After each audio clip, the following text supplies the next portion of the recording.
ओम नमो भगवते वासुदेवाय। ओम स्वस्ति श्री गणेशाय नमः। श्री सरस्वती नमः। श्री वेद पुरुषाय नमः।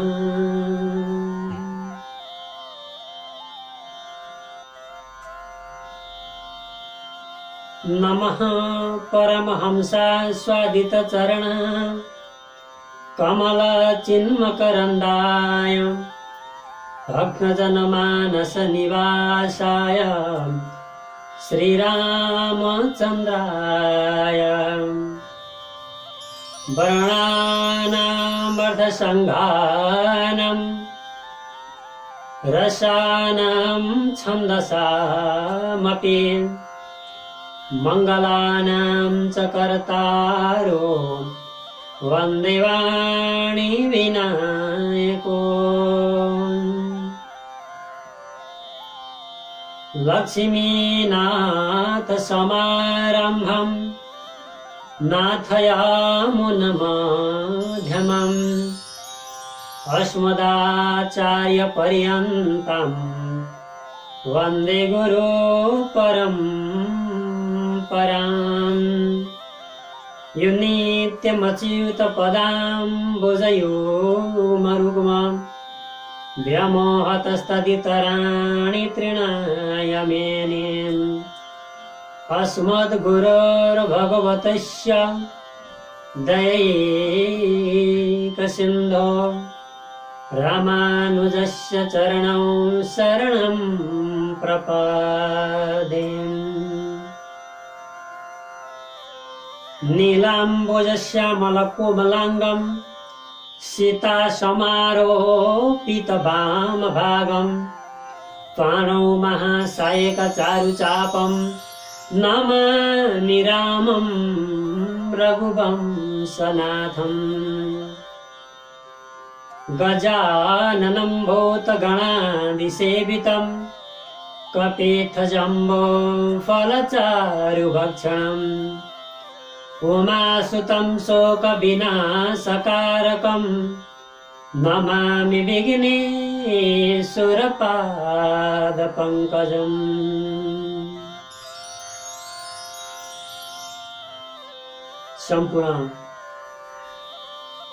सम्पूर्ण कुनै भागवत प्रेमी भक्त सज्जनज्यूहरू, परम मंगलमय प्रातपर अखिलेश्वर अकारण करुणा वर्णालये भक्तवांश कल्पतरु तडिल विनिन्द्र पीताम्बरधारी उनी बाल मुकुन्दलाल भगवान प्रति कोटि कोटि नमन गर्न चाहन्छु। त्यसैगरी नेपाल आमा प्रति नमन गर्न चाहन्छु। हामी जुन धरतीमा रहेका छौं उनी पृथ्वी माता, उनी धरती माता प्रति नमन गर्न चाहन्छु। त्यसैगरी समस्त भागवत प्रेमी भक्तजन, आमा बुवा दाजुभाइ दिदी बहिनी सबैप्रति नमन गर्दै हामी श्रीमद् भागवत कथा वाचनको निरन्तर नियमित अभियानमा छौं। 108 भागवत लगाउँदै यो देश नेपालका हरेक कुना कुनामा हामी पुगिसकेका छौं। जुन महान अभियान अन्तर्गत लगभग हामी 108 महायज्ञको नजिक पुगिसकेका छौं। यो देश नेपालका कयौं भूभागमा, कयौं ठाउँमा कयौं हस्पिटल बने, मन्दिर बने, कयौं क्याम्पसहरू निर्माण भए, स्कुलहरू निर्माण भए, धर्मशाला बने, वृद्धाश्रम बने, कयौं पार्टी पौवाहरू बने। विकास निर्माणका कार्यहरू 108 महायज्ञको माध्यमबाट धेरै नै भयो। अब आउनुस्, उक्त महायज्ञको अभियान अन्तर्गत युट्युब च्यानल मार्फत पनि यहाँलाई कथा श्रवण गराउँ। जुन यो कोरोनाको कहरको बीचमा यहाँको घरमै बसी बसी पनि कथा सुन्ने अवसर प्राप्त होस् भनेर हामी आज 32औं भागमा आइपुगेका छौँ। 32औं भागसम्म आइपुग्दा तृतीय स्कन्द अन्तर्गत हामी आज 13औं भागमा कथा श्रवण गर्दैछौँ। 13औं अध्याय। अब आउनुहोस् तृतीय स्कन्द अन्तर्गत 13औं अध्यायमा के कथा छ त? भागवत भनेको रसै रसले परिपूर्ण भएको ग्रन्थ हो। सज्जन वृन्दज्यूहरू, मैले बारम्बार भन्दै आएको छु, यो गंगा हो, नदी हो, यो महासागर हो। सागरको पनि सागर महासागर हो। भागवत कथा सुनेर, भागवत कथा पढेर कहिले पनि पार पाउन सकिँदैन। जति सिक्यो उति सिकुम लाग्ने, जति कथा सुन्यो उति सुन्न मन लाग्ने, जति पढ्यो उति पढ्न मन लाग्ने।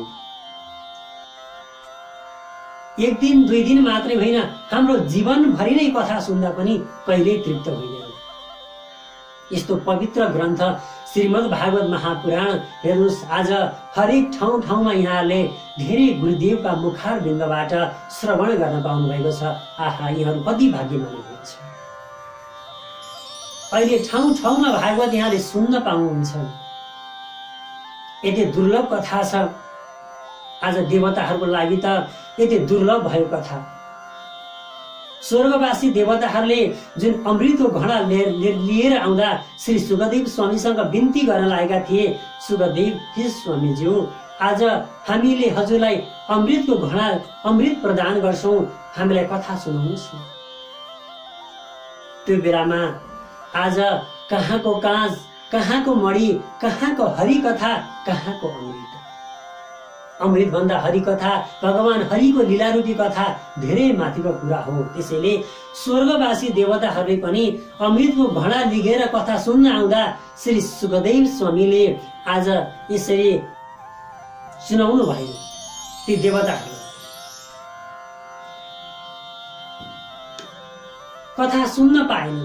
कति पवित्र ग्रन्थ छ भागवत।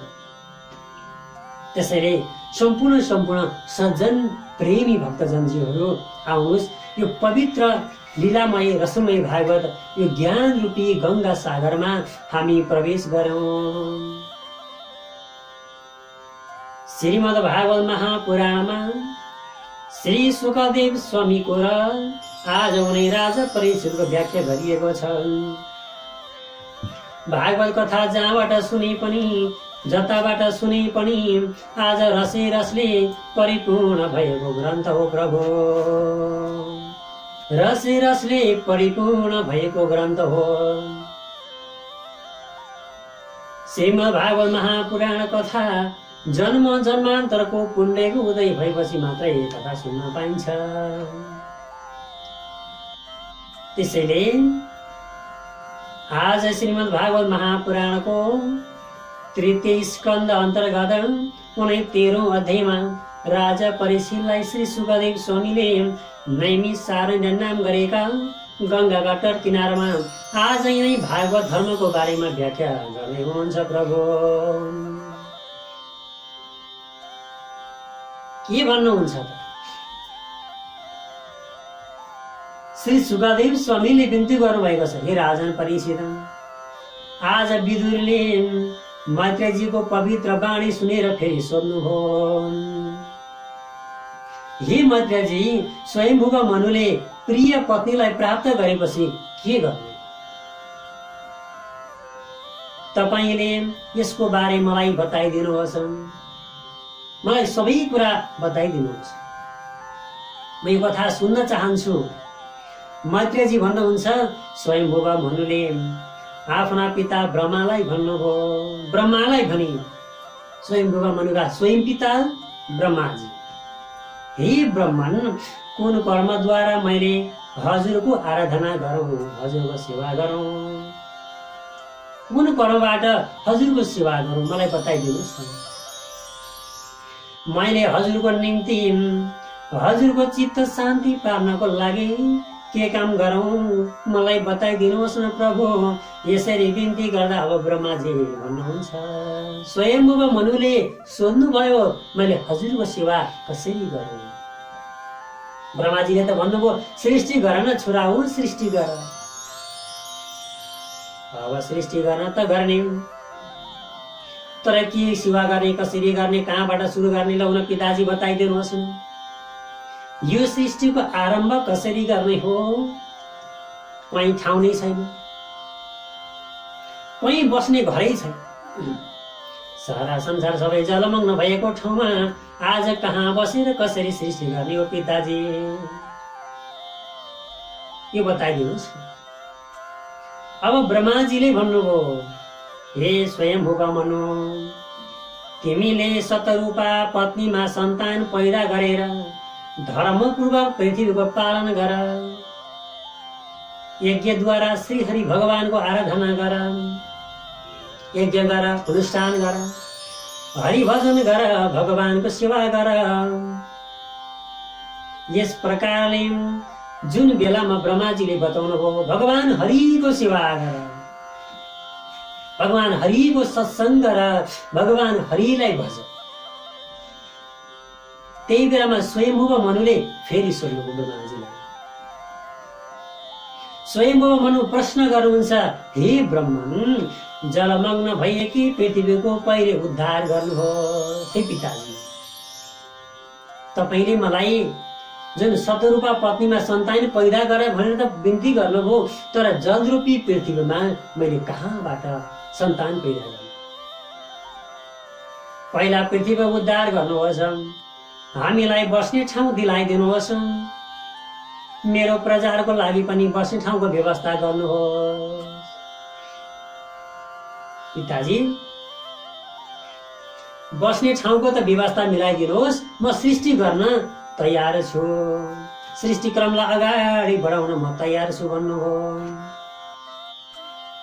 यस किसिमबाट मनुको आज्ञा सुनेर, मनुको भनाइ सुनेर आज ब्रह्माजी अत्यन्त चिन्ता मग्न हुनुभयो। सोच्न थाल्नुभयो, अरे यो पृथ्वीको भार उद्धार मैले कसरी गर्ने। जलमा डुबेकी पृथ्वी मातालाई, रसातलमा डुबेकी पृथ्वीलाई मैले माथि कसरी ल्याउने हो। पृथ्वीको उद्धार गर्ने यी विभिन्न तर्क वितर्क सोचहरू सोचिरहेका बेलामा ब्रह्माजीले आज यसरी अत्यन्त चिन्ता मग्न हुनु भएको बेलामा उहाँको नाकको प्वालबाट एउटा सानो औँला जत्रो वस्तु बाहिर निस्कियो। पृथ्वीको भार उद्धार कसरी गर्ने, सृष्टि क्रमलाई कसरी अगाडि बढाउने, यस्तो ब्रह्माजी चिन्तित हुनु भएको बेलामा उहाँको नाकको प्वालबाट एउटा तुरुन्तै वस्तु बाहिर निस्कियो र अनि तुरुन्तै एक बराह शिशुको रूपमा अवतार लिइगयो प्रभु। नाकको प्वालबाट निस्किँदा सानो भयो, पछि विशाल भयो, जसको स्वरूप बराह अवतार भगवान गयो। बराह अवतार भनेको सुँगुर भएर भगवान आउनुभयो। बराह अवतार भगवानको जय। अनि के भयो, एउटा यस्तो भगवानको स्वरूप उत्पन्न भयो। अनि त्यो शिशु निस्कने बित्तिकै ब्रह्माजीले हेर्दा हेर्दै क्षणभरमा एकैछिनमा विशाल शरीर तुरुन्तै त्यो हात्ती जतो भइगयो प्रभु, विशाल शरीर।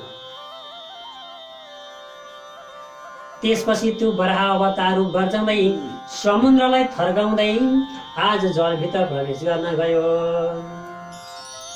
ब्रह्माजीले त सोच्नु भएको थियो नि, पृथ्वीमा जुन रसातलमा डुबेकी पृथ्वीलाई मैले कसरी उद्धार गरौँ। ब्रह्माजीको सोचाइ नै त्यही थियो।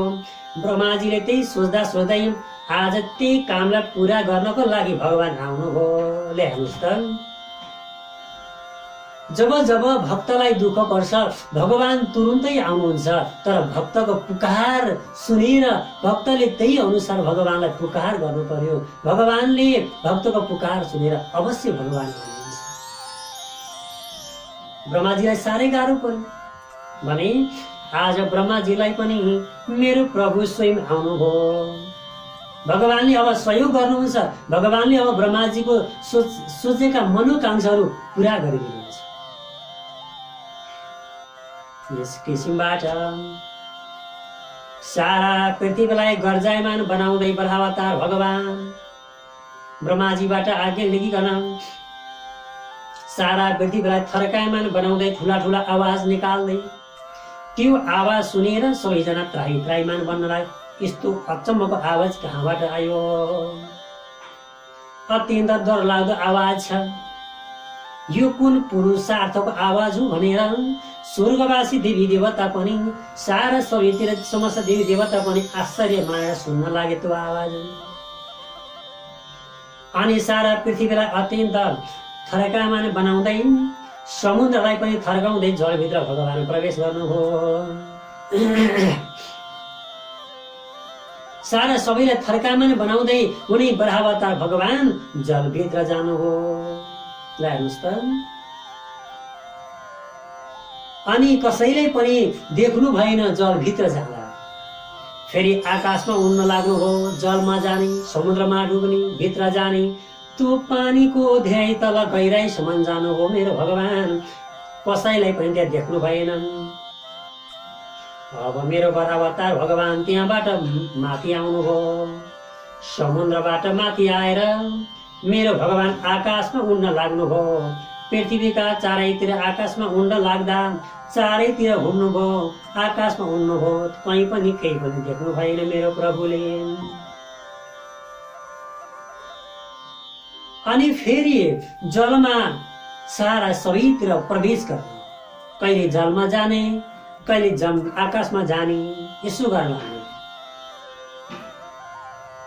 अनि फेरि अब पानीभित्र डुबुल्की मार्दै मार्दै जलाशय भित्र जान लाग्नुभयो। त्यही बेलामा रसातलमा डुबेकी विशाल पृथ्वीलाई देख्नुभयो।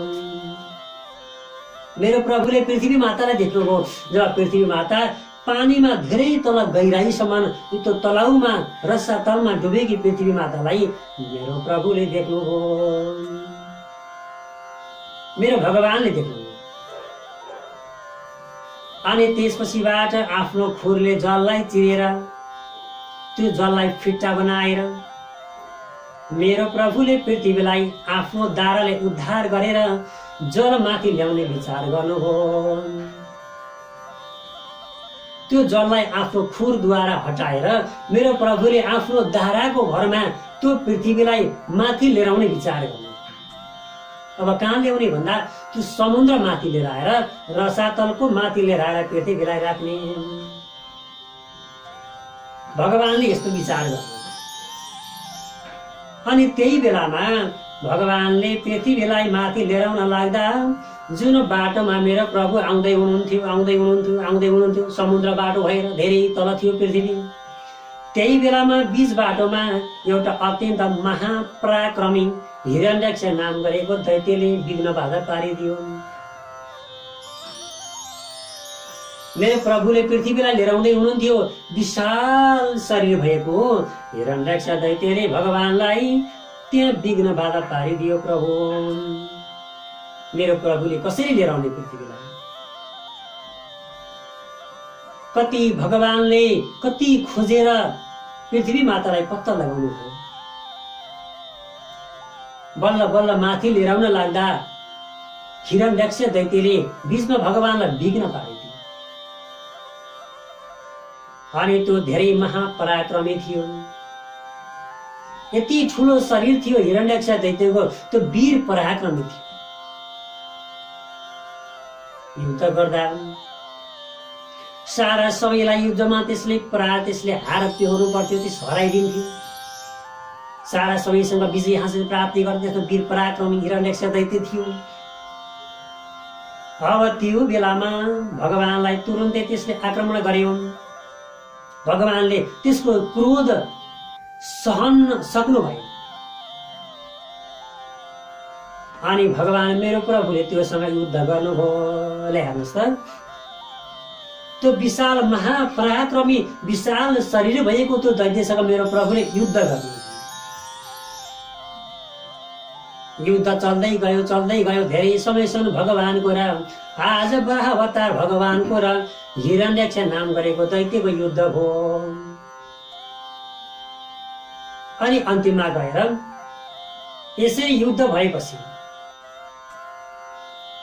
अब त्यो विशाल शरीर भएको हिरण्यक्ष नाम गरेको दैत्यलाई मेरो प्रभु वराह अवतार भगवानले आफ्नो मुक्का प्रहार गरेर त्यसलाई गोविन्दाय नमो नमः, केवल मेरो प्रभुले एक मुक्काको भरमा त्यसलाई मारिदिनु। अनि पृथ्वीलाई मातालाई साथमा लिएर बोकेर माथि लडाइकन जलमाथि भगवानले लिएर राख्नुभयो। जल माथि लिएर आएर पृथ्वीलाई भगवानले राख्नुभयो। त्यसपछिबाट मेरो प्रभु ब्रह्माजीको इच्छा आकांक्षा थियो रसातलमा डुबेकी पृथ्वीलाई कसरी माथि ल्याउने, सृष्टि कसरी गर्ने, प्रजा कहाँ राख्ने भन्ने त्यो कुरा सबै पूर्ण गरिकन मेरो प्रभु त्यही अन्तर्ध्यान हुनुभयो। ल्याउनुहोस् त, भगवान आउनुभयो। ब्रह्माजीले सोचेका कुराहरू भगवानले पृथ्वीलाई माथि लिएर आएर सृष्टि गर्ने व्यवस्था मिलाइदिनु भयो, बस्ने ठाउँको व्यवस्था मिलाइदिनु भयो। अनि भगवान फेरि तुरुन्तै गइहाल्नुभयो। जे कामको लागि भगवान आउनु भएको थियो त्यो काम पुरा गर्नुभयो। अनि मेरो प्रभु जानुभयो। त्यसपछिबाट सारा देवी देवता खुसी भए, स्वयं मनु पनि खुसी हुनुभयो, ब्रह्माजी पनि खुसी हुनुभयो। आज यसरी सबैले उनी भगवानको जय जयकार गर्न लागे, प्रशंसा गर्न लागे। लौ न प्रभु परमात्मा भगवान जगदीश्वर, आज हजुरले यसरी हाम्रो रक्षा गर्नुभयो, कल्याण गर्नुभयो, हामीलाई बस्ने ठाउँको व्यवस्था मिलाइदिनु भयो। हजुरको जय जय होस्, हजुरको जय जय होस्, हजुरको जय जय होस्। भगवानको जय जयकार गर्न लागे। जय बोलो वराह अवतार भगवानको जय, जय बोलो श्याम सुन्दर भगवानको जय, जय बोलो रामचन्द्र भगवानको जय, जय बोलो कृष्णचन्द्र भगवानको जय। जय जय श्री राधे, जय जय श्री राधे, जय जय श्री राधे।